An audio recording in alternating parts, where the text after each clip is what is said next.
Top quality और consistent performance के लिए सिर्फ सिल्वर पंप नाम याद रखना। સમાચાર સુરતમાંથી કે જ્યાં બે અલગ અલગ અકસ્માતમાં 5 યુવકોના મોત થઈ ગયા છે। ફરજિયાત હેલ્મેટની અમલવારી પહેલા અકસ્માતની ઘટનામાં 2 યુવાનના મોત થયા છે। ઉમરાથી અઠવા ગેટ તરફ જતા બાઇકને અકસ્માત નડ્યો। પાર્લે પોઈન્ટના બ્રિજ પર બાઇક ડિવાઈડર સાથે ટકરાતા ગંભીર અકસ્માત થયો। ગંભીર રીતે ઇજાગ્રસ્ત 2 યુવાનોના ટૂંકી સારવાર બાદ મોત થઈ ગયા છે।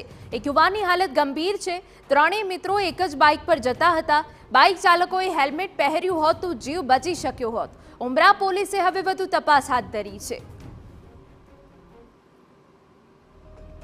આજથી ગુજરાતની અંદર હેલ્મેટ છે તે પોલીસ દ્વારા ફરજિયાત કરવામાં આવ્યું છે, કારણ કે અકસ્માતની જે ઘટનાઓ છે તેનાથી બચી શકાય, જે મોટી જાનહાનિ ન થાય તેને ધ્યાનમાં રાખીને આજથી અમલીકરણ જે છે શરૂ કર્યું છે। પણ સુરતની અંદર રાત્રિના એક ગંભીર ઘટના સામે આવી છે કે પીપલોદ જે બ્રિજ છે તેની ઉપર 3 સવારી જે બાઇક ઉપર જે યુવાનો જતા હતા અને અકસ્માત થતાની સાથે જ 2 પાછળ બેસેલા યુવાનોનું ઘટના સ્થળે જે મોત થયું છે, કારણ કે માથાના ભાગે ગંભીર ઈજા પહોંચવાના કારણે જે અકસ્માત થયો છે। જો કદાચ આ યુવાનોએ હેલ્મેટ પહેર્યું હોત તો તેમના जीव बची सकते। यहाँ परिवार लोग हैं, साथ बात करीशू।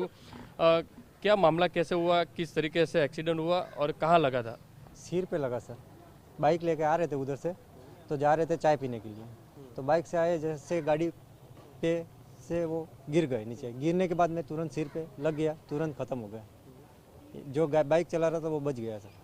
2 जने तुरंत खत्म हो गए। पीछे बैठे तो हाँ, पीछे बैठे थे वो खत्म हो गए 2 जने। हेलमेट पहना हुआ था? नहीं, हेलमेट नहीं पहना हुआ था। हेलमेट नहीं पहना नहीं। तो इन लोगों को कहाँ लगा हुआ था?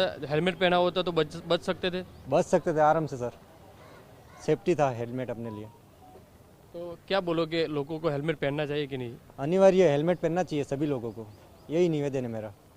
જે રીતે પીપલોદની જે ઘટના બની છે, બંને યુવાનોને આજે મોત થયા છે, પણ મહત્વની વસ્તુ એ છે જો હેલ્મેટ પહેર્યું હોય તો કદાચ આ બંને યુવાનોના જે જીવ છે આજે બચી શકો। કેમેરામેન સંજય ચંડેલ સાથે બલદુ સુથાર, TV9 સુરત।